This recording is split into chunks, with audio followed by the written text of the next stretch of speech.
pagbabago ng bawat Pilipino. Bongbong Marcos, parang Pangulo ng Pilipinas.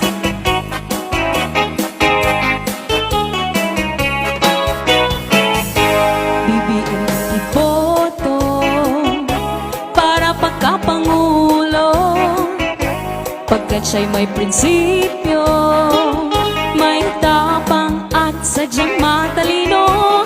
Halina't ating samahan Bongbong Marcos sa halalan, Pangulo ng ating bansa, siya'y maaasahan.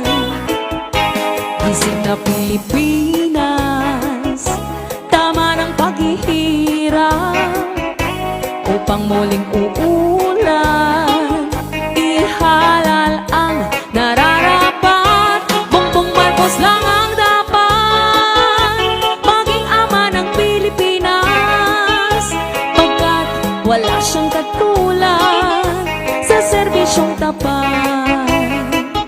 Bongbong Marcos ang sandigan, Bongbong Marcos ang kailangan, upang hirap ay matugunan tungo sa kaunlaran.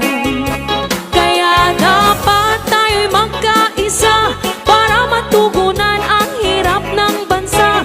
Bongbong Marcos lamang ang ating pag-asa para sa pagsulong ng ekonomiya. Bongbong Marcos, tunay na kaibigan, tapat sa serbisyo at maaasahan. Kaya Bongbong Marcos ang ating ihalal sa pagkapangulo.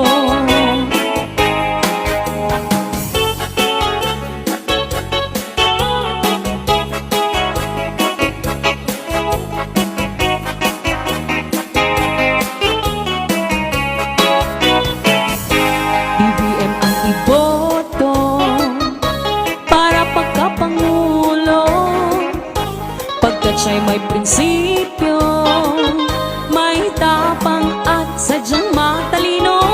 Halina't ating samahan Bongbong Marcos sa halalan, Pangulo ng ating bansa, siya'y maaasahan.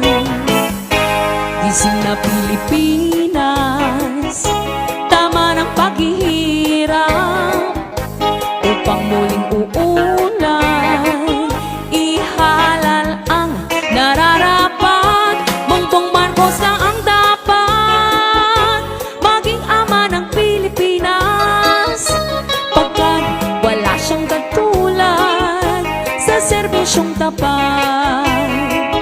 Bongbong Marcos ang sandigan, Bongbong Marcos ang kailangan, upang hirap ay matugunan tungo sa kaunlaran. Kaya dapat tayo'y magkaisa para matugunan ang hirap ng bansa. Bongbong Marcos lamang ang ating pag-asa para sa pagsulong ng ekonomiya. Bongbong Marcos, tunay na kaibigan, tapat sa serbisyo at maaasahan. Kaya Bongbong Marcos ang ating ihalal sa pagkapangulo, sa pagkapangulo. Kay BBM tayo, BBM para sa pagbabago, BBM para Pangulo.